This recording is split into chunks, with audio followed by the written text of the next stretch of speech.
sababu shetani hapendi kelele. Haleluya. Bwana Yesu asifiwe. Saidia kumkaribisha jirani yako, mwambie karibu usiku wa leo.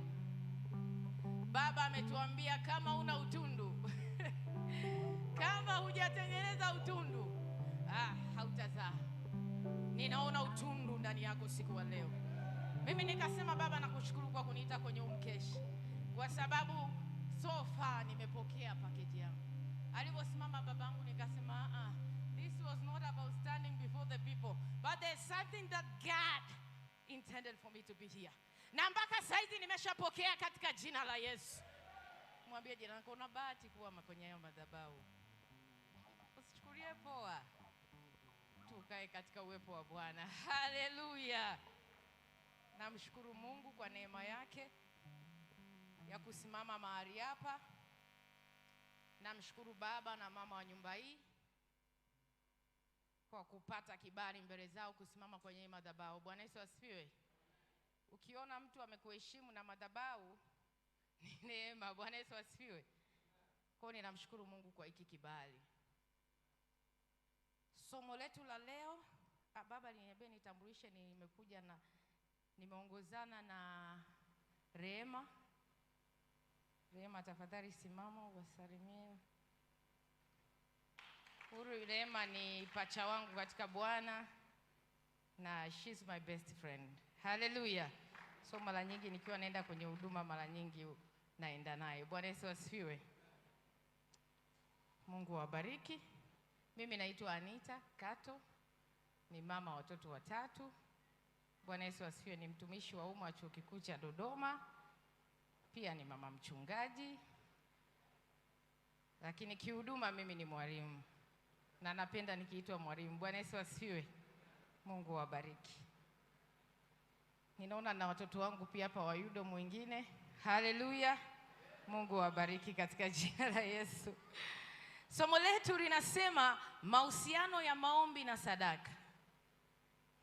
Somo la maombi wengi hatulipendi. Somo la sadaka ndo kabisa hatupendi kulisikia. Bwana Yesu asifiwe. Lakini kuna siri imejificha ambacho shetani anaijua, ndo maana anatutilia uzito kwenye haya masomo ya maombi na sadaka. Ndo maana maombi haya masomo haya akiwa anafundisha amen huwa zinakuwa chini kidogo. Bwana Yesu asifiwe. Kwa sababu kuna kitu kimejificha nyuma ya maombi na sadaka. Tunajua kwa habari ya maombi na tunajua kwa habari ya sadaka, lakini usiku wa leo tunaenda kujifunza hawa wawili wakikutana wanaleta kitu gani. Kumbe maombi na sadaka ni kama mapacha. Wakiunganika wanatengeneza bomu la nyuklia katika ulimwengu wa kiroho. Haleluya. Tufungue Waamuzi 20:17. Waamuzi 20:17. Sijabeba Biblia hapa kwa babangu, kuna mambo ya teknolojia kwa hiyo najua nakuwa tunaangalia. Waamuzi 20:17. Tusome kwa habari ya wana wa Israeli ambao walikuwa naenda vitani. Anasema nao wana wa Israeli mbali na hao wa Benjamini walihesabiwa kuwa ni watu waume 400,000 wenye kutumia upanga. Hao watu walikuwa ni watu wa vita. Tuendelee. Basi wana wa Israeli wakainuka wakakwea kwenda Bethel, nao wakataka shauri kwa Mungu. Mwambie jirani yako wakataka shauri kwa Mungu, au kwa lugha nyingine wakaomba. Wakasema ni nani atakayekwea kwenda vitani kwanza kwa ajili yetu juu ya wana wa Benjamin? Bwana akasema Yuda atakwea kwanza. Wana wa Israeli walimlingana Bwana, wakamuuliza Bwana kwa maombi. Nini kilitokea? Tuendelee mbele. Basi wana wa Israeli waliondoka asubuhi, na wamesikia neno la Bwana, na wameomba wamesikia. Waliondoka asubuhi wakapanga hema zao juu ya Gibea. Watu wa Israeli walitoka ili wapigane na Benjamin, nao watu wa Israeli wakaviandaa vita juu yao huko Gibea. Wana wa Benjamin wakatoka Gibea wakaangamiza hata nchi watu 22,000 katika Israeli siku hiyo. Walisikia neno la Bwana au kusikia? Lakini walichokutana nacho kilikuwa ni kinyume ninachokitarajia. They prayed. Waliomba lakini walikutana na matokeo ambayo sio. Mimi na wewe mara nyingi tumeomba, na unaweza ukawa umeomba katika jambo fulani lakini bado usipate matokeo uliyoyatarajia. Lakini Mungu alisema, na hawa watu Mungu alisema nao. Mara nyingi tumeacha kuomba kwa sababu hatukupata vile tulivyovitarajia. Tumeacha. Lakini wana wa Israeli hawakufanya hivyo. Tuendelee mbele. Lakini wana hao watu wa Israeli wakajitia nguvu tena. Mwambie jirani yako, usiku wa leo jitie nguvu tena. Haijalishi umeomba mara ngapi, haijalishi umeomba na ukawa na uhakika na hilo jambo lakini halikutokea, lakini katika safari ya kiroho hakuna kukata tamaa. Unajitia nguvu tena. Wana wa Israeli wakasema walijitia nguvu tena. Mimi na wewe huwa tunaacha. Mimi na wewe tunasema Mungu huyu unaacha kabisa na unakata tamaa. Anasema wakaviandaa vile vita mara ya ngapi? Mara ya pili. Maana mahali pale walipojiandaa siku ya kwanza walirudi tena kwa Bwana. Tuendelee. Wana wa Israeli wakakwea juu ya kulia mbele za Bwana hata jioni. Wakamuuliza tena Bwana wakisema, je, niende nikakikaribie tena kupiga vita juu ya wana wa Benjamini ndugu yangu? Bwana akasema tena, kweni muende kupigana naye. Walipata majibu, lakini walichoenda kukutana nacho, basi wana wa Israeli wakakaribia. Unajua ukishasikia neno unapata ujasiri wa kwenda. Hello. Akasema wakakaribia juu ya wana wa Benjamini siku ya pili. Benjamini alitoka kupigana nao kutoka Gibea siku ya pili. Wakaangamizwa tena watu 110,000 tena. Utarudi tena. Mwambie jirani yako, ni mara ngapi umeomba hujapata matokeo na hujarudi mbele za Bwana? Tuko wengi. Bwana Yesu asifiwe. Tumeomba tukategemea kabisa hii niliyofunga siku 7, hizi siku 21 nilizofunga ninaenda kukutana na muujiza wangu. Haleluya. Lakini unaweza ukakutana na kitu tofauti. Mwambie jirani yako, ni kawaida sana, wewe sio wa kwanza.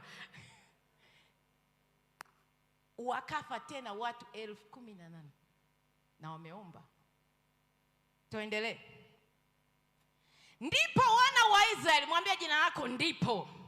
Ukiona nebo ndipo, mtu amefikiria, ametafakari, ametulia, amechukua kamuda kidogo, akaona what is not happening. Ni kitu gani hiki? Mbona Mungu anasema, mbona tunaomba havitokei? Mbona nimeomba havijatokea? Nimeomba tena havijatokea. Nimeomba tena havijatokea. Nini natakiwa nifanye? Anasema ndipo wana wa Israeli nao watu wote wakakwea.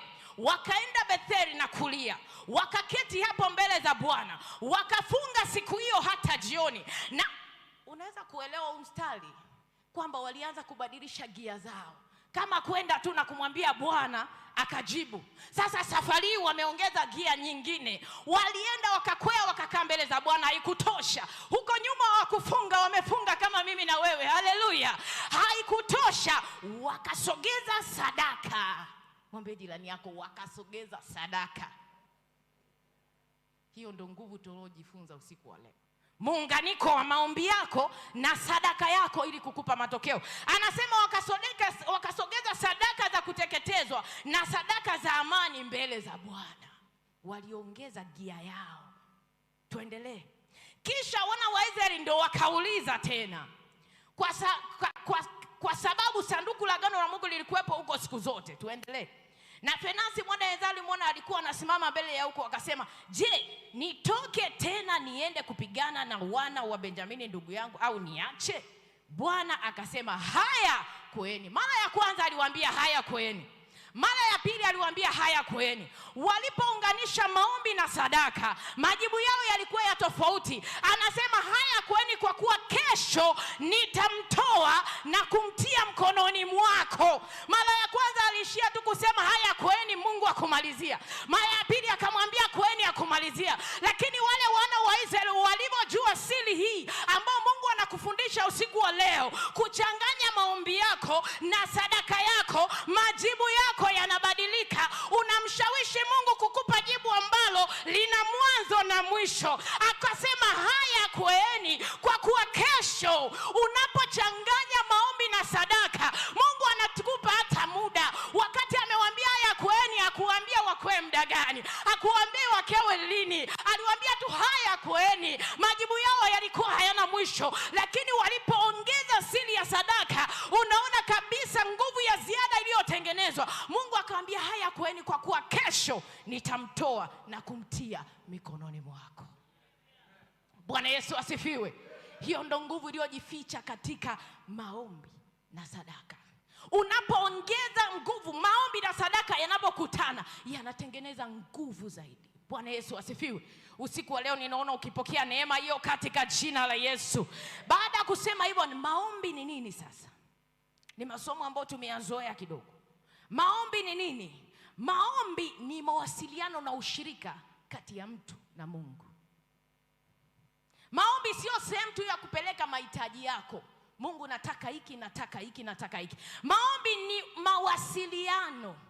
Na maombi ni ushirika, is a communication and fellowship ambayo unakuwa nayo kati yako na Mungu. Bwana Yesu asifiwe. Haleluya. Kwa hivyo muamini katika maombi anaongea na Mungu. Muamini katika maombi anamsikiliza Mungu. Na muamini katika maombi anajenga mahusiano na Mungu. Kwa tunapozungumzia maombi usiku wa leo, ujue kabisa ni wakati wa kuongea na Mungu, ni wakati wa kumsikiliza Mungu, lakini wakati huo unajenga mahusiano na Mungu. Bwana Yesu asifiwe. Wangapi wakiomba huo wanamsikiliza Mungu? Ni wachache. Mara nyingi tukienda tunasema tu, lakini hatumsikilizi Mungu. Mawasiliano ni pande mbili jamani. Bwana Yesu asifiwe. Bwana Yesu asifiwe. Mawasiliano sio upande mmoja. Sasa unamtumia mtu message hajajibu. Mama, umenitumia message sijajibu. Umetuma tena sijajibu. Hayo sio mawasiliano. Na mtu hata katika hali ya kawaida akifanya hivyo unaacha. Bwana Yesu asifiwe. Lakini na sisi Mungu tunatuma, tunaondoka. Tunaongea, tunaondoka. Bwana Yesu asifiwe. Yesu mwenyewe aliishi maisha ya maombi. Nataka tuanze utangulizi kidogo wa maombi pamoja na sadaka, alafu tutajifunza muunganiko uliopo kati hivi vitu viwili. Bwana Yesu asifiwe. Sasa faida za maombi kwa muamini ni zipi? Faida ya kwanza, maombi yanahuisha, yanaimarisha uhusiano wako na Mungu. Huwezi kusema unahusiana na Mungu huombi. You are lying to yourself. Yaani unajidanganya mwenyewe kusema mimi Mungu nampenda, huombi. Huwezi ukaanza kuomba kama umpendi Mungu. Kabla ya kuanza kuomba, unatangulia upendo wa Mungu kwanza. Ndio maana mtu ambaye unawasiliana naye mara kwa mara, ukitafuta nyuma kuna upendo. Kuomba ni kazi kwa mtu asiyempenda Mungu. Lakini kiwango cha kumpenda Mungu kikiongezeka, kiwango chako cha kuomba kitaongezeka. Watu hawatapata shida kukuita kwenye kuomba kwa sababu unampenda Mungu. Wakisema tunafunga kwa ajili ya kanisa, hutapata shida kwa sababu unampenda Mungu. Ukiona kuomba kuna shida, kupenda kuna shida. Mwambie jirani yako, hello. Uweze kusema mimi Mungu nampenda, ila kuomba sasa, ila kuamka sasa. Bwana Yesu asifiwe. Mimi nikifundisha vijana naambia mbona asipokutumia message ulali? Bwana Yesu asifiwe. Unakosa usingizi kwa nini? Mawasiliano yakiwa vipi huli hata chakula. Tufike wakati ambao upendo wetu kwa Mungu umefika wakati usipomsikia unashindwa hata kutulia. Yaani ukiona usipoomba upo kawaida, usihangaike baba naomba neema ya kuomba. Angalia kwanza upendo wako kwa Mungu. Hata kwenye sadaka vyote vinarengi kwenye upendo. Bwana Yesu asifiwe. Kwa hiyo maombi yanaimarisha mahusiano yetu na Mungu. Kama unataka kuhusiana na Mungu kwa karibu, ni lazima ukubali kuomba. Na mtu ambaye anakuwa karibu na Mungu, hata kuna vitu vingine hataomba. Mungu atakupa tu. Na ambao ukiwa karibu unapata, kuna vitu vingine anakupa tu. Hauombi, kwa nini? Upo karibu na yeye. Una haki tu ya kupata. Mungu anasema hata haja ambazo hatujui anazijua tayari. So kabla hatujaanza kushughulikia na kwa nini hatuombi, tushughulikie Mungu tunampenda kwa kiwango gani. Bwana Yesu asifiwe. Majira yangu leo tunazaa majira. Bwana Yesu asifiwe kupitia madhabahu ya maombi. Jambo la pili, faida ya maombi, inaelekeza maisha yako kwenye mapenzi ya Mungu. Kwa sababu unakuwa unahusiana na Mungu, maana yake ni kwamba unaanza kujua Mungu anataka nini. Mtu unayewasiliana naye huwa unajua anataka nini. Hautaweza kuhangaika kwamba mapenzi ya Mungu ni yapi kama unajua Mungu anataka nini. Mathayo 6:10. Tunaelewa na watumishi wa Bwana? Maana somo la maombi na sadaka huwa yani amen zinakuwa ziko chini. Mungu atusaidie. Hello. Mathayo 6 anasema mapenzi yako yatimizwe hapa duniani kama huko mbinguni. Hapa wakati anawafundisha Baba yetu uliye, jina lako litukuzwe. Kwa hiyo unapokuwa kwenye hali ya maombi unasababisha mapenzi ya Mungu yatimizwe kwenye maisha yako. Unaanza kuyajua mapenzi ya Mungu. Uweze kusema hiki ni mapenzi ya Mungu, hiki sio. Faida nyingine, maombi yanaachilia amani na mwelekeo, divine direction. Unataka kupata maelekezo ya Mungu, lazima ukae kwenye maombi. Wafilipi 4:6-7. Na ya 4, sitaki kukaa sana kwenye maana za maombi na sadaka. Na ya 4, inactivate spiritual power, inawezesha nguvu ya kiroho. Maombi yanakupa nguvu ya kiroho. Biblia inasema katika Yakobo 5:16, kuomba kwake mwenye haki kwafaa sana akiomba kwa bidii. Lakini Biblia ya Kiingereza Amplified imeweka vizuri. Anasema the heartfelt and the continued prayer of the righteous man makes the tremendous power available. Yani maombi ya kutoka moyoni na maombi ya muendelezo ya mtu mwenye haki yanatengeneza nguvu kubwa, tremendous great power inakuwa available, inakuwepo. Yani unakuwa tu upo na hiyo nguvu. Biblia ya Kiswahili yafaa sana, yafaa inaweza ukashindwa kujua yanafaeje. Bwana Yesu asifiwe. Maana ya sadaka. Sadaka ni nini? Sadaka ni kitendo cha kutoa kwa hiari kwa Mungu, ambacho kinaonyesha upendo, kinaonyesha shukrani, kinaonyesha ibada, kinaonyesha imani na kinaonyesha utii.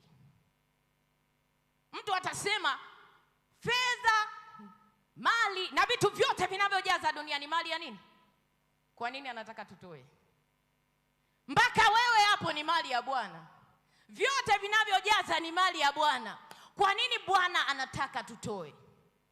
Kwa sababu kwa Mungu sadaka haiangalii sadaka, anaangalia kilicho nyuma ya sadaka.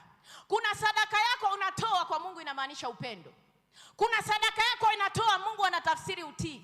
Kuna sadaka yako unatoa Mungu anatafsiri imani. Kwa hiyo unaweza ukafikiri kule mbinguni utakuta umetoa milioni sijui bilioni ngapi. Hapana. Mungu haangalii kile ulichokitoa, anaangalia kile kilicho nyuma ya kutoa. Ndio tafsiri ya Mungu. Kwa nini Mungu anataka sadaka? Kwa sababu haitaki sadaka inayoonekana, anakitaka kilicho nyuma ya sadaka. Kwa hiyo unapotoa sadaka, Mungu haangalii sadaka yako ni kiasi gani. Ndio maana yule mjane alitoa senti 2, Mungu hakuangalia kile kiwango, aliangalia moyo uliotoa. Kwa hiyo it's not about what you give, it's about why you give. Sio kwa nini unatoa, sio kitu unachotoa, nini ya nyuma unachotoa. Kwa hiyo Mungu kwa nini anataka kutoa? Tutoe kwa sababu anataka kutafuta kutoa kwetu. Anatafuta utii wako, anatafuta imani yako, anatafuta upendo wako. Bwana Yesu asifiwe. Tukirudi katika Mwanzo 22, pale ambapo Mungu alimwambia Ibrahim, toe mwanao wa pekee Isaka. Ile ni sadaka. Mungu anaweza akakwambia utoe kitu fulani, anaweza akakwambia utoe kiwango fulani, lakini Mungu akitaki hicho kiwango, anataka nyuma ya kile utakachokifanya. Ndio maana pale ambapo Ibrahim Mungu alimwambia mtoe Isaka, kinachotuonyesha kwamba alikuwa amtaki Isaka, pale mbele malaika alipomtokea hakusema sasa najua kwamba unaweza kumtoa mwanao Isaka. Akasema sasa najua kwamba unanicha mimi. Kwa hiyo Mungu anapotaka utoe sadaka, anataka aone utii wako. Mungu anapotaka utoe sadaka, anataka aone upendo wako. Mungu anataka utoe sadaka, anataka aone imani yako. Kwa hiyo unachomwonyesha Mungu sio kile unachompa. Ndio maana hakutaka Isaka. Mungu anaposema utoe kitu kikubwa, utasema Mungu, ni school fees za wanangu, unaelewa? This is my Isaac, yani ni Isaka wangu. Lakini Mungu hataki kukuumiza. Atapokushawishi ndani ya moyo wako utoe kitu, kuna kitu anakitafuta ndani yako. Akiona utii anamwambia acha Isaka wako, chukua mwana kondoo. Akiona imani yako tu kwamba kumbe unaweza ukatoa vyote ukaacha unifuata, acha mwanangu, kwa sababu Mungu hataki kukuumiza. Anapotaka utoe sadaka, ujue kabisa Mungu hataki kukuumiza. Kuna kitu anakitaka ambacho ndo kina baraka yako. Mwambie jirani yako, mbinguni hutaona mamilioni yako, bali utaona sifa zako za utii kupitia sadaka. Utaona sifa zako za imani kupitia sadaka. Utaona Mungu asema ananipenda. Bwana Yesu asifiwe. Haleluya. Sadaka inaweza kuwa pesa. Sadaka inaweza kuwa muda. Maana wengine akizungumzia sadaka hapa wanashahesabu hela. Sadaka inaweza ikawa ni fedha. Lakini sadaka inaweza ikawa ni muda wako unaotoa kwa Bwana. Sadaka inaweza ikawa ni kipawa chako unachokitoa kwa Bwana. Sadaka inaweza ikawa ni rasilimali yoyote ambayo unaitoa kwa Bwana. Kwa sadaka haijilimiti kwenye fedha tu. Bwana Yesu asifiwe. Mungu anaweza kama amekupa kipawa na unakitumia kwa ajili ya ufalme. Amekupa muda unautumia kwa ajili ya ufalme. Ni sadaka yako. Kuna mtumishi mmoja aliwahi kufundisha kwamba, je, unatoa fungu la 10 ya siku yako? Yaani kwenye masaa 24 unampa Mungu siku ya fungu la 10 lake? Kwa sababu kuna sadaka ya muda. Bwana Yesu asifiwe. Haleluya. Wangapi wamenielewa? Kwa hiyo Mungu anachokiangalia kwenye sadaka yako ni nini? Mimi ni mwalimu. Imani yako. Anaangalia nini? Upendo wako. Anaangalia nini? Utii wako. Na kama Mungu unapotoa sadaka anatafuta aone tu upendo wako, ndio pale unasema Mungu hufanya kazi pamoja na wale wampendao katika kuwapatia mema. Kwa hiyo atakupatia mema. Kwa nini? Sadaka yako imeonyesha upendo wake kwako. Pale ambapo sadaka unaotoa inatakiwa ionyeshe imani. Maana yake Mungu akiona imani, mwenye haki yangu ataishi kwa imani. Bwana Yesu asifiwe. Twende sasa kwenye somo letu. Mahusiano kati ya maombi na sadaka. Hivi vitu vinahusiana kiasi gani? Tumfungue kwanza Kornelio 10, Matendo ya Mitume 10, tumsome Kornelio mstari wa 2 na wa 4, nisaidie. Matendo 10. Mahusiano kati ya maombi na sadaka. Mtu mtaua, turudi nyuma mstari wa kwanza. Palikuwa na mtu wa Kaisari jina lake Kornelio, akida wa kikosi kilichoitwa Kiitalia. Mtu mtaua, mchaji wa Mungu, yeye na nyumba yake yote. Naye alikuwa akiwapa watu sadaka nyingi na kumwomba Mungu daima. Ukiangalia kwa hiyo mistari miwili, tunapoongelea nguvu ya maombi na sadaka, ni lazima viwe na muendelezo. Sio umeomba kidogo umeacha, umetoa kidogo umeacha. Huyu mtu aliendelea kuomba na aliendelea kutoa. Biblia ituambia alitoa kwa kiwango gani au kwa muda gani, wala ituambia aliomba kwa kiwango gani au kwa muda gani, lakini inatuonyesha vilikuwa vitu vya kuendelea. Mpaka wakati inaposema tuendelee hapo, akaona katika maono ya wazi kama saa 6 mchana, malaika wa Mungu akimjia na kumwambia Kornelio. Akamtazama sana, akaogopa akisema, kuna nini Bwana? Akamwambia, sala zako, your prayers, na sadaka zako zimefika juu na kuwa ukumbusho mbele za Bwana. Kama unajua sala zako na sadaka zako zitafanyika ukumbusho mbele za Bwana, mshangilie Bwana Yesu. Haleluya. Haikuwa rahisi. Alikaa katika kudumu katika maombi. Haikuwa rahisi, aliendelea kumtolea Mungu. Ametoa na kutoa na kutoa na kutoa. Kwa hiyo siri hizi mbili zinafanya kazi katika muendelezo. Mwambie jirani yako, sio unatoa unaacha au unaomba unaacha. Hivi vitu vyote viwili lazima viende kwa continuity, viwe na continuity, viwe na muendelezo, ndio vinaleta matokeo. Bwana Yesu asifiwe. Anasema aliomba daima na kutoa sadaka nyingi. Anasema zimefika na kufanyika ukumbusho mbele za Bwana. Kumbe sadaka zetu tunazotoa na maombi yetu yanayotoa yanafanyika ukumbusho mbele za Bwana. Mungu anakumbuka, anakukumbuka, kuna mtu alitoa, kuna mtu alifanya hiki pale, kuna mtu alinitolea hiki pale, kuna mtu aliomba hiki pale, aliendelea kuomba kwa bidii bila kuacha. Bwana Yesu asifiwe. Huu ni mfano wa Kornelio. Mfano mwingine ni wa Hana, ambaye aliweza kutumia siri ya sadaka na maombi. Mama yake Samueli. Bwana Yesu asifiwe. Alikuwa anamlingana Bwana, lakini alikuwa anatoa sadaka, na mume wake alikuwa anamuongezea, anampa dabo. Bwana Yesu asifiwe. Huyu mume wake anaonekana ilikuwa ni zaidi ya mapenzi. Bwana Yesu asifiwe. Inaonekana alijua kuna siri huyu katika itajiri la kwake, acha nimuongezee sadaka dabo, kwa sababu kuna siri katika sadaka. Na Mungu alimuonekania. Maombi na sadaka, mahusiano yake yapoje? Cha kwanza, mahusiano kati ya maombi na sadaka. Hivi vitendo vyote viwili vinaashiria ibada. Mwambie jirani yako, maombi ni ibada, sadaka ni ibada. Hata watu wanaoenda kwa waganga wa kienyeji wanaenda na maombi yao yanachanganywa na nini? Na sadaka. Lakini tukija kanisani watu wasema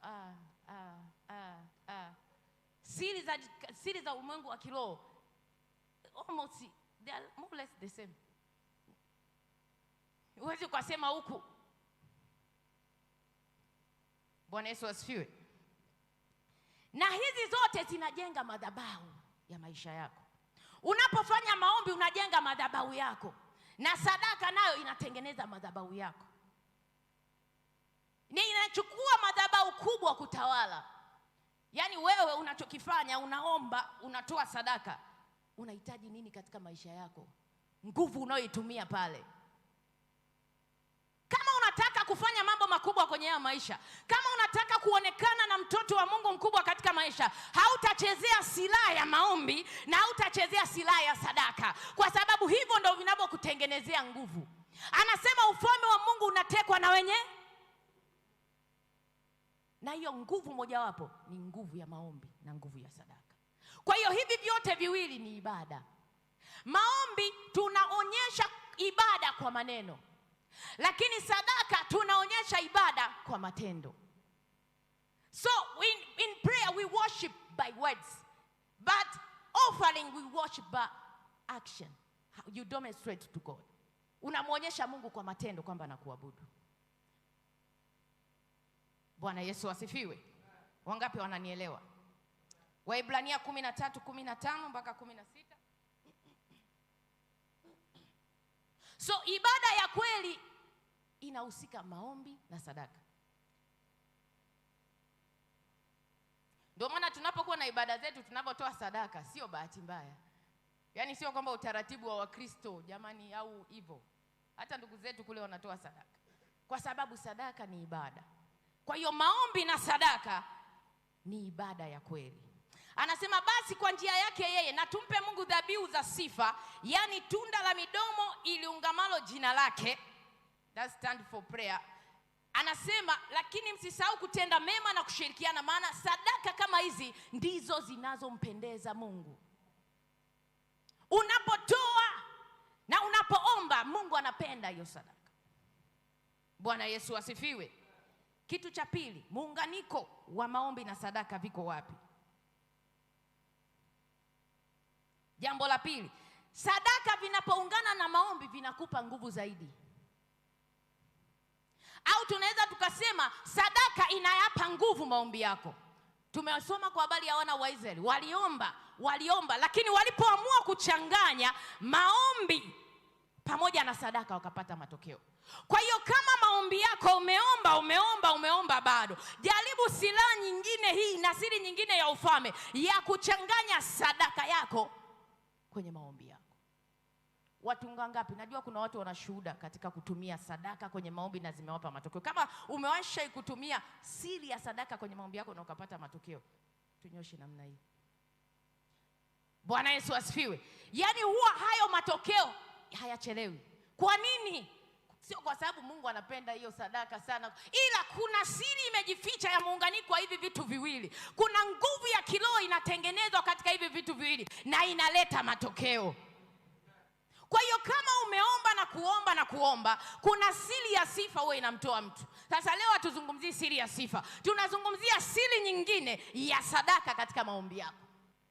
Unapoingia katika maombi, unamaliza maombi ya siku 21, umeomba, angalia nitafanya nini, nitamtolea nini Mungu katika haya maombi yangu. Kwa nini? Kuna siri sadaka na maombi vikiungana. Bwana Yesu asifiwe. Kwa hiyo unapoconnect maombi yako kwa kumtolea sadaka, unapata nguvu na matokeo makubwa katika maisha yako. Hiyo tumesoma kwa habari ya Kornelio ambaye aliunganisha maombi pamoja na sadaka. Jambo la 3, mahusiano kati ya maombi na sadaka. Maombi yanatoa mwelekeo ya sadaka yako. Hapa tuzungumze kidogo. Bwana Yesu asifiwe. Maombi yanaongoza utoaje. Yaani huwezi ukatoa bila kuomba, na huwezi ukaomba ukaacha kutoa. Kwa sababu unapoenda kwenye maombi ndio yanakuelekeza utoaje sadaka. Maombi yanakuelekeza utoe kitu gani. Maombi yanakuelekeza utoe nini. Kwa hiyo unapotaka kutoa, huwezi ukaacha maombi, kwa sababu kwenye maombi ndio unapata maelekezo ya namna ya kutoa. Kwa hiyo maombi yanaelekeza kutoa. Ukitoa bila maombi huwezi ukapata matokeo, kwa sababu unaweza ukatoa kwa akili zako, unaweza ukatoa kwa hisia zako, unaweza kutoa tu umeshawishika. Lakini hatutoi tumeshawishika, hatutoi tumewaza, hatutoi tu tumejisikia. Tunatoa kwa sababu tumesikia. Tunasikia wapi? Tunasikia kwenye maombi. Ndio maana huwezi ukaacha maombi na sadaka. Unataka kutoa vizuri, umuone Mungu na matokeo ya sadaka, lazima uwe mtu wa maombi. Bwana Yesu asifiwe. Kwa hiyo huwezi kusema mimi namtolea tu Mungu, maombi nimewaachia. Vinaenda pamoja. Bwana Yesu asifiwe. Vinaenda pamoja. Mwambie jirani yako vinaenda pamoja. Magongelea sasa mimi ndatoa tu. Yaani ndatoa, vinaenda pamoja. Bwana Yesu asifiwe. Maombi yanakuongoza utoe nini? Yanakuongoza utoe lini? Yanakuongoza utoe wapi? Na yanakuongoza utoe namna gani? Kwa sababu unapotaka kutoa sadaka lazima ujue utoe nini. Zile habari za watu wanakuja kanisani. Bwana Yesu asifiwe. Yaani wewe kuna sadaka, Bwana Yesu atusaidie sana. Kuna sadaka hii ya ibada. Bora hata fungu la 10 watu tunaweza kuwa tumenyoka. Kuna sadaka hii ya ibada, wapendwa. Hii ya ibada na hisi 90% ya watu hawatoi inavyopasa. Ni sawa sio sawa? Ni sawa. Kwa nini? Kwa sababu ile sadaka ya ibada imefika wakati tunaitoa kwa mazoea. Ndio maana itusaidie. Mimi nilimwambia Mungu natamani kila mwaka niwe napanda kiwango changu cha kutoa. Kwa mimi nilianza kumtolea Mungu shilingi 200 wakati niko msichana. Nikianza Januari napanda. Yaani hiyo haijalishi nina kipato sina kipato. Nikianza Januari nyingine napanda. Mpaka nimefika umri huu, patia picha, nilianza na 200 uko nasoma 200. Na najitahidi Mungu kila ninapofika, mimi Mungu ibadani lazima niwe na 200 yangu. Sina basi nitaandika kwenye kikaratasi, Mungu pata hii 200 nitatoa. Huko ndo kukutoa, you are determined. Sio unakuja unatoa unaangalia hii sijui shingapi, hii 500 hapana, 5000. Hii itakuwa bora usitoe. Mwambie nako usitoe. Yaani kama unatoa namna hiyo, achana na habari ya sadaka. Bwana Yesu asifiwe. Lazima kutoa kuwewe na maelekezo. Muonyeshe Mungu nampenda. Tengeneza mtindo wako wa kumtolea Mungu. Usitoe kawaida. Ibada hii ya kawaida hii, msiseme mama mchungaji sasa anaongea, hapana. Yaani mimi sikuzaliwa kuwa mama mchungaji, ila najua siri ya kutoa. Bwana Yesu asifiwe. Tengeneza mtindo wako wa kumtolea Mungu. Yaani iwe ni wewe na Mungu. Kwamba Mungu, mimi ibada yangu napenda nikutolee hiki kiwango. Sio unaangalia mwingine akija Jumapili ndio anaangalia, hivi sadaka nimebeba kweli? Serious? Ndio anaanza kutafuta. Wakati unajiandaa kuja kanisani, umeandaa na sadaka yako. Unamaanisha kwa Mungu. Mwingine anaenda extra mile, ameandaa sadaka za mwezi mzima ameweka kwenye bahasha. Hao ndio wako serious kabisa. Yaani na ibada zangu za Jumapili 4 sadaka yake ni ikifika Jumapili anaichukua. Ameshatenga. Hamwambii Mungu kwamba what is left behind. Yaani hamwambii Mungu hiki kinachobaki hiki. Kwa nini? Anaenda kwa maelekezo.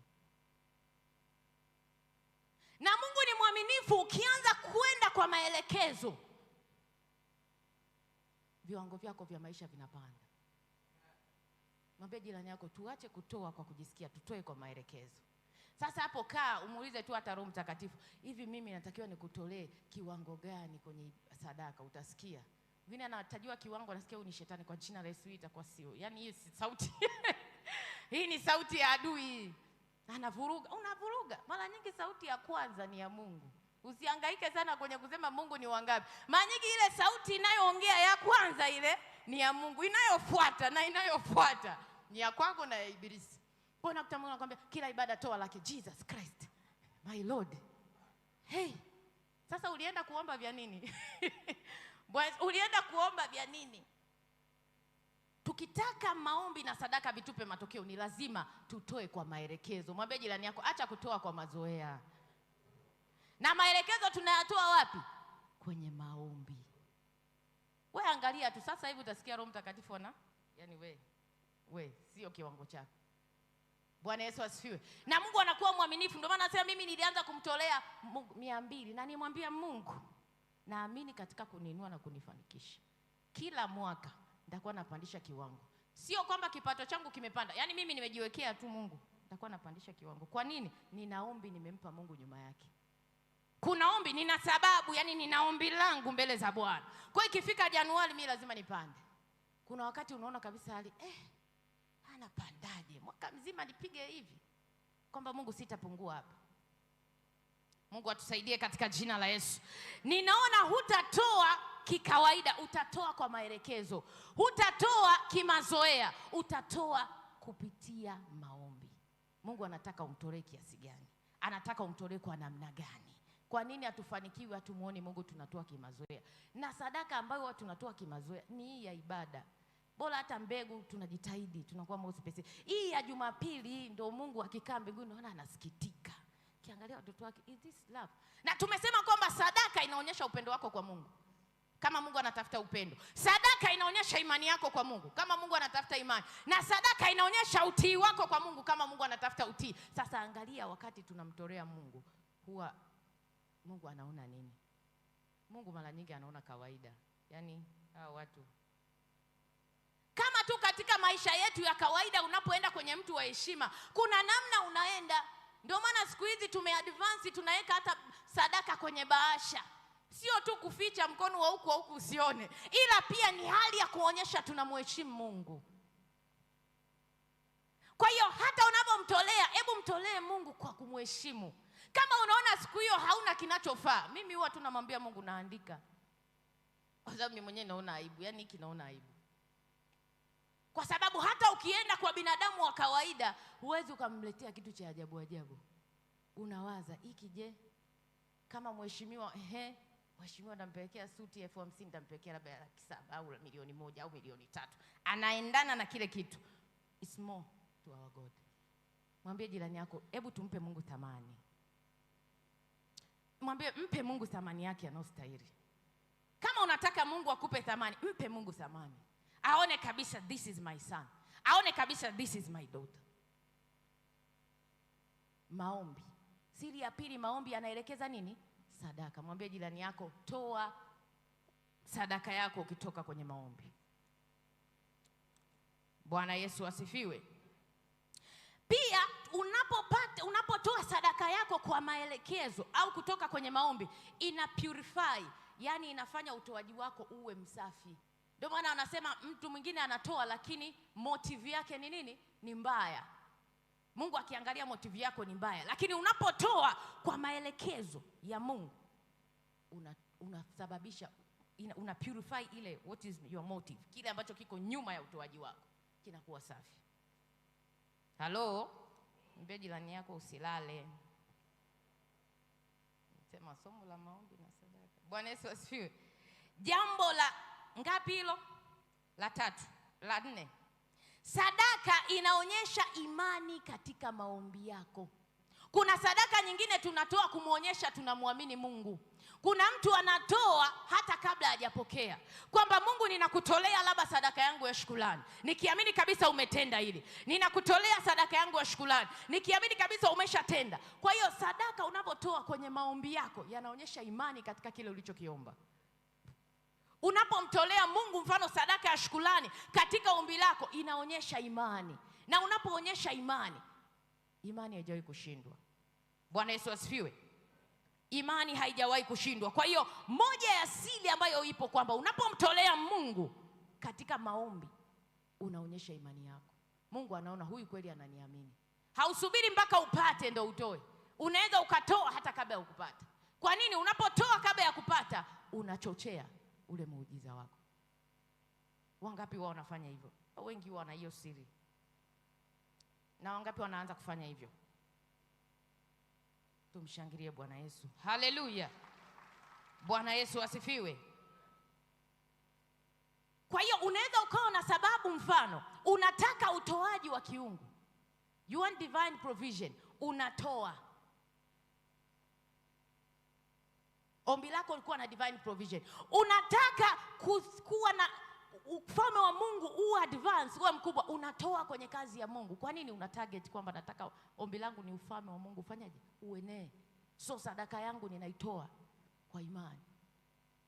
Unataka kizazi chako kiwe kinamjua Mungu, manake wewe unaenda kutoa sadaka ya uinjilisti mfano. Kwa nini? Unaonyesha imani yako kwenye kile unachomomba Mungu. Kwamba mimi nataka, mimi na kizazi changu, nimeomba sawa, mimi na kizazi changu, mimi na uzao wangu tumjue Mungu. Onyesha imani yako kwa kupanda mbegu ya uinjilisti wanapoenda kuhubiria wengine. Baba, ninapanda hii. Wanapookoka wengine, wanangu wakujue wewe. Wanapookoka wengine, kizazi changu kisiteketee. Kwa nini? Umetoa sadaka kuonyesha imani yako kwa Mungu. Kwa hiyo inategemeana unataka nini, umuonyeshe Mungu imani yako. Bwana Yesu asifiwe. Bwana Yesu asifiwe. Jambo la 5. Sadaka inayotoka kwenye maisha ya maombi hubeba neema isiyo ya kawaida. Tufungue Wakorintho wa pili 8:1-5. Sadaka inayotoka kwenye maombi hubeba neema isiyo ya kawaida. Unataka kutembea na neema katika maisha yako isiyo ya kawaida, lazima ujifunze kuomba na kutoa. Wakorintho wa pili 8:1-5. Tusome hapo. Na neema ni nini? Neema ni kustahilisha kusiko stahili kustahilishwa. Yaani ukianza kutembea katika neema ya Mungu, kuna maeneo ambayo hustahili, Mungu anakustahilisha. Upo kwenye ofisi yako, Mungu anakustahilisha. Upo kwenye biashara yako, Mungu anakustahilisha. Wanakuona ufai, Mungu anakustahilisha. Kwa nini? Kwa sababu muunganiko wa maombi na sadaka unakusababisha utembee katika neema isiyo ya kawaida. Watu watakuwa wanaulizana, na huyu ametokea wapi? Na huyu ni nani? Lakini hawajui siri unaotembea nayo.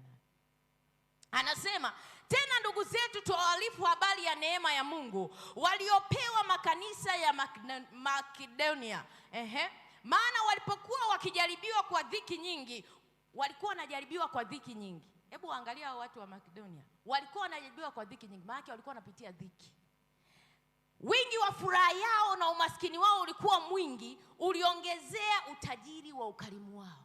Kwamba despite kwamba ni wahitaji, ni kwamba wanapitia katika hali ambayo sio nzuri, lakini waliendelea kuwa watoaji. Kwa hiyo hawa wanakutolea sababu ya kusema, Mungu, mimi sina cha kukutolea. Hawa wanatushtaki. Hawa wanakushtaki na Mungu, unajua. Kuna wengine wanakundaga ibadani, Baba wanijua vyema. Bwana Yesu asifiwe. Lakini hawa watu wanatubadilishia kwamba walipitia dhiki nyingi, lakini waliongezeka sana katika ukarimu wao wa kutoa. Nini kilitokea? Maana nawashuhudia kwamba kwa uwezo wao huo mdogo waliokuwa nao, na zaidi ya uwezo wao, mwambie jirani yako hapa sasa jamani, Biblia inakuwa kali. Yaani kwa uwezo wao, and they go beyond. Ndio pale unamwambia Mungu, hii nikipata hii yani siwezi, lakini hiki lazima nikutolee, na kuahidi hiki nakutolea. Kiko nje ya uwezo wako. Sio kile ulichonacho wakati huo kwamba ndio unatoa. Anasema na zaidi ya uwezo wao kwa hiari yao wenyewe. Sio kwa mahubiri makali na kwa kuandikishwa kwenye vitabu na kwa kukumbusha pledge au na kukumbusha kuomba. No. Kwa hiari yao wenyewe walitoa vitu vyao. Hivyo vitu vyao sio vingi, ni vichache. Hivyo vitu vyao haviwatoshi, ni vichache. Lakini nini kilitokea? Tuendelee hapo mtumishi wa Bwana. Tuendelee mstari wa 4. Wakituomba sana pamoja na kutusii kwa habari ya neema hii na shirika hili la kuwahudumia watakatifu. Tena walitenda hivi si kama tulivyowatumainia tu, bali kwanza walijitoa nafsi zao kwa Bwana. Ndio maana uwezi ukatoa ukaomba hujaokoka wala hujajitoa maisha yako kwa Bwana. Inaanza na upendo, nimesema. Na kwetu pia na kwa mapenzi ya Mungu, ndiyo. Hata tukamuona Tito akiwatimizia neema hii kwenu kama vile yeye alivyotangulia kuianzisha. Lakini kama mlivyo na wingi wa mambo yote, imani na usemi na elimu na bidii yote na upendo wenu kwetu sisi, basi vivyo hivyo mpate wingi kwa neema hii pia. Manake ukiwa mwenye mahesabu x is equal to y. Kwa manake ukishatimiza vile, hawa watu walipata neema kubwa kwa kutoa zaidi ya uwezo wao, kwa kuomba, kwa kusimama katika kazi ya Mungu. Bwana Yesu asifiwe. Kwa hiyo sadaka inayoambatana na maombi inaachilia neema kubwa katika maisha yako. Ninaona neema kubwa katika maisha yako katika jina la Yesu. Kwa kuwa umejitoa kumtolea Bwana, kwa kuwa umejitoa katika maombi, ninaona neema hiyo ukitoka nayo usiku wa leo katika jina la Yesu. Ninaona maombi yako utayaomba usiku wa leo, na sadaka ambazo utaendelea kumtolea Mungu maishani mwako, neema ikizidi katika jina la Yesu. Watu watakusahau mwaka huu. Ofisini watakuuliza mwaka huu. Watakuuliza, wewe mwenzetu unatumia nini? Wao wanaulizaga. Bwana Yesu asifiwe. Watu wataanza kuuliza, wewe unaloga wapi? Yaani kama hujaitwa bado mchawi unaloga, wewe bado hujamuonyesha Mungu wako vizuri. Bwana Yesu asifiwe. Kuna wakati Mungu wako anaonekana mpaka watu wanaona kama huyu ana mganga wake sehemu. Huyu mimi kupata hiyo sifa. Kama huyu yaani huyu analoga, huyu analoga. Kwa nini? Kwa sababu Mungu anakupa neema mpaka watu wanashangaa. Imejificha katika siri ya maombi. Lazima tukubali kuwa chini ya magoti, na lazima tukubali kumtolea Mungu. Kwa nini? Vyote vinaonyesha moyo wa upendo. Ninaona huo moyo ukiupokea katika jina la Yesu. Na ya mwisho tunapoenda kumuomba Mungu, wakati sadaka ina imani, inakuwa ombi la kimya kimya. Mwambie jirani yako, unajua mwambie jirani yako, hujui kila kitu unachotaka. Hapo labda atakuelewa. Hujui kila kitu unachotaka, na uwezi kumuomba Mungu kila kitu unachotaka. Na kuna kitu unataka na hujui kwamba unataka. Yaani kuna kitu wewe unahitaji na hujui kama unahitaji, ila Mungu anajua unahitaji. Kwa nini? Kwa sababu macho yako ya roho hayajafunguka kuona unahitaji. Kuna mtu unamhitaji katika maisha yako na hujui kama unamhitaji, ila Mungu anajua unamhitaji. Kuna sehemu unahitaji katika maisha yako, wewe kwa macho yako ya kawaida hujui kama unahitaji, ila Mungu anajua unahitaji. Unapochanganya sadaka na maombi, Mungu anajibu maombi yako ya kimya kimya. Kwa hiyo kuna yale maombi ambayo wewe mwenyewe hujui, yapo tu, yapo, unaona tu vitu vinatokea. Vitu vinatokea. Vitu vinatokea. Vitu na vikisha tokea ndio unasema wao, nilikuwa nahitaji hiki. Ije kutokea imetokea kitu unasema nilikuwa nahitaji hiki. Au mtu ametokea ukasema nilikuwa nahitaji huyu. Au umepata muamala fulani sema isee nilikuwa nahitaji hiki. Na hujakiombea. Huyo mtu hujamuombea. Hiyo fursa hujaiombea. Unapochanganya sadaka pamoja na maombi, Mungu anakujibu maombi ya kimya kimya. Unashangaa tu vitu vinatokea. Kwa sababu wengine hapa hatujui kuomba. Yaani Biblia inasema maana hatujui kuomba jinsi inavyopasa. Lakini tunaye Roho anayetusaidia kuomba kwa kugua siko ugua. Hayo ndio maombi ya kimya kimya sasa. Ambao Roho anakusaidia kwa kugua kusikoweza kutamkwa. Hata wewe mwenyewe hujui anakuombea nini. Imefichwa kwenye siri ya sadaka na maombi. Kwa hiyo wakati wa sadaka inakupa imani ya ombi la kimya kimya. Bwana Yesu asifiwe. Tumaizie Luka 21:1-4. Luka 21:1-4. Akainua macho yake akaona matajiri wakitia sadaka zao katika sanduku la hazina. Akamwona mjane mmoja maskini akitia mle senti 2. Akasema, hakika nawaambia huyu mjane maskini ametia zaidi kuliko wote. Maana hao wote walitia sadaka katika mali iliyozidi, bali huyu katika umaskini wake ametia vyote alivyokuwa navyo. Biblia tuambie huyo mjane alienda katika hali gani, ambao Yesu mpaka akajua hali anayopitia. Umaskini umetajwa mara nyingi hapa, ambao yule mama hakusema, alienda tu kutia, lakini Mungu aliona umaskini wake. Na mimi na yeye ni mashahidi kwamba huyu mama maisha yake hatakuwa alibaki kawaida. Kwa hiyo unapochanganya maombi yako na sadaka, Mungu anakujibu maombi yako ya kimya kimya. Bwana Yesu atusaidie. Nimalizia kusema, a praying Christian who gives is a powerful Christian. Mkristo muombaji anayetoa ni Mkristo mwenye nguvu. Mkristo muombaji anayetoa ni Mkristo mwenye nguvu. A praying Christian who gives is a powerful Christian. Bwana Yesu asifiwe. Ninaona ukipokea hiyo neema katika jina la Yesu. Nitaomba tuombe moja, tuombe neema ya kuomba na kutoa.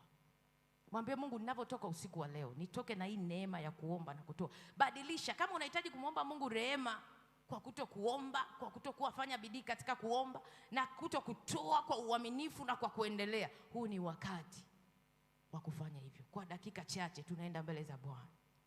Tusimame. Shabo sata karamo sata. Ombi langu Bwana wangu. Kora masata. Sheta karabo sata. Tunaenda kumwambia Bwana, Bwana usiku wa leo, Bwana usiku wa leo, achilia neema ya maombi, achilia neema ya kukutolea wewe. Nikaombe kwa nguvu zangu zote, nikakutolea bila kuhesabu, nikiamini kabisa Bwana unaenda kushughulika na majira yangu, unaenda kunibadilishia majira yangu, unaenda kunitengenezea hatima iliyo kubwa. Bwana usiku wa leo nimekuja mbele zako, nimekuja mbele zako Bwana. Rekisha talabosata, rekisa torabasata, rizo takarabasata. Oh, thank you Jesus. Show sabasata. Rikapakapaka. Oh, sateka shata. Rabasapahani. Ripasahani. Thank you, Lord. Peke yangu sitaweza uwepo wako Bwana. Uwe nami. Ombi langu Bwana. Mwambie peke yangu siwezi, nahitaji neema yako Bwana.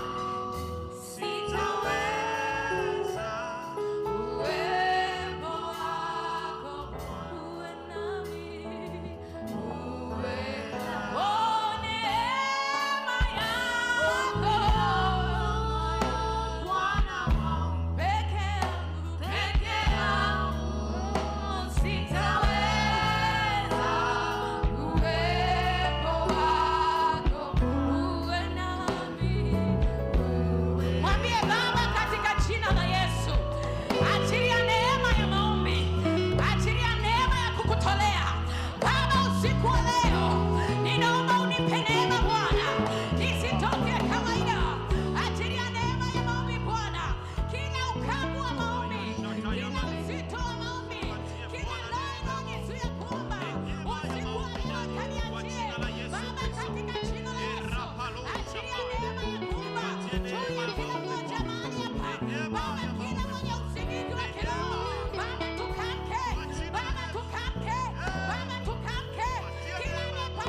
kumtolea Mungu pasipo ufahamu.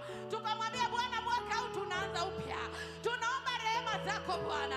Uvivu wote wa kuomba, uvivu wote wa kukutolea